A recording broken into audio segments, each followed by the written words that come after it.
What in the world is going on this, as my friend Derek Williams would say, casual Friday does not mean casual effort.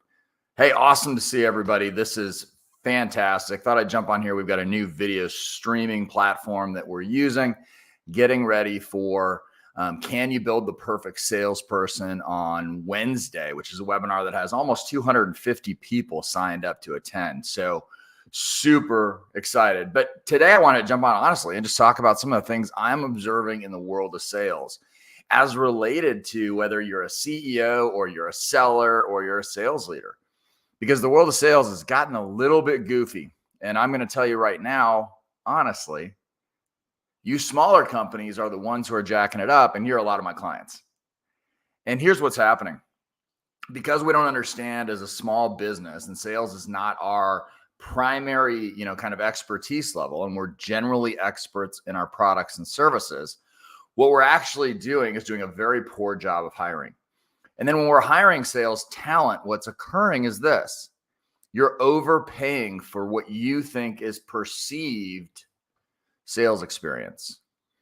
We're seeing some ridiculous stuff. I interviewed for a client, a couple candidates just the other day, and we had an SDR who'd been in 4 jobs in 4 years, had no meaningful metrics, and in each one of those jobs was able to take a pay bump to the point where he was being paid $150,000 a year without any credible track record.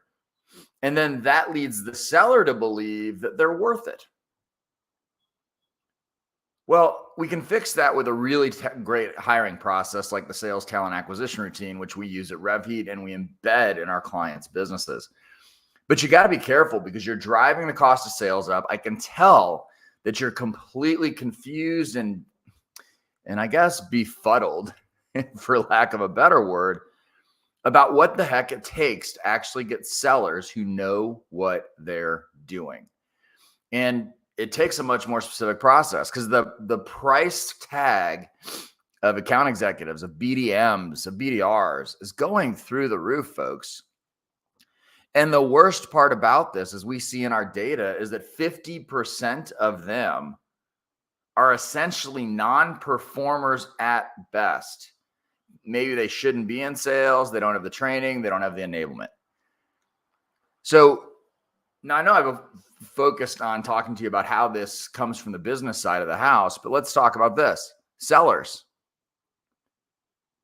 Do you have sustainable metrics that you can show somebody, if I do X, I will produce Y?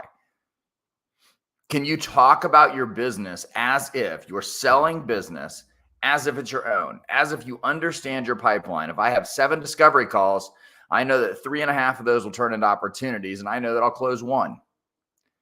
Can you speak to those metrics? Because if you want to separate yourself, and actually the challenge with so many sellers who are not very good getting paid so highly is you don't stand out. So if you're a seller who has experience, you've sold millions of dollars, you've done it frequently, you know how to hunt, you can show a process, you can show copy that you use to go get business, then what I have to tell you is you've got to be able to actually speak to that in your interviews, because that's the only way you're going to get separation. Because even in the big companies, oftentimes we're only talking to, say, one sales leader who probably hasn't been taught to interview and is just doing it by themselves, doing it kind of off, their own feel. We talked to a couple sellers, we talked to HR, we talked to non-sales people. And so if you're not differentiating yourself in that process, a price tag is a price tag. And one of the things that's happening is companies are starting to look at the cost and the salaries of carrying their sellers because they're having such poor success with it. Historically, less than 50% of salespeople actually make quota on a year-by-year basis. I mean, think about the bad bet that a company has to place in order to get that to happen. I mean, you can go to Vegas and get slightly better odds on blackjack if you play it right. And we know that Vegas was built on taking money from people. So this is an interesting phenomenon that I would say, we've got to really, really understand and look at. whether you're on the seller side or whether or not you're actually in a sales management position or you're a CEO of a company. Don't just continue to do the same things because you've always done them. That's a really poor excuse. And there are better ways. I can tell you in our sales talent acquisition routine, it's 91% successful at hiring top performers the first time. So we're making a 91% chance bet that we actually get it right with our clients instead of 50-50 or less. Sellers really lean into, you've got to lean into some sales enablement and training on your own, because if you're winging it, you can't differentiate yourself. And to be honest, it means that it's probably pretty hard to reproduce the success that you've had anywhere else. We have to take it on our own to raise the profession. And if we don't raise the entire profession, let's at least raise your profile so that you, the real seller who has real success, will actually be able to show that when you're speaking to people. So that's kind of the first thing. A big thing I'm seeing right now is just shifting in pricing from a leadership perspective and what we're trying to buy. I'd say the other thing, and probably one of the biggest components here, is the lack of responsibility and accountability within organizations. Because I can tell you that change management's one of the most important things that any organization can figure out. And I am seeing that there is a lack of accountability and a lack of responsibility. The responsibility falls on, I've asked seller to do X. I've asked seller to own their own future. I've asked them to do this. And they're like, well, if I lose a deal, it's the company's fault. If I lose a deal, it's somebody else's fault. Oh, they didn't have budget.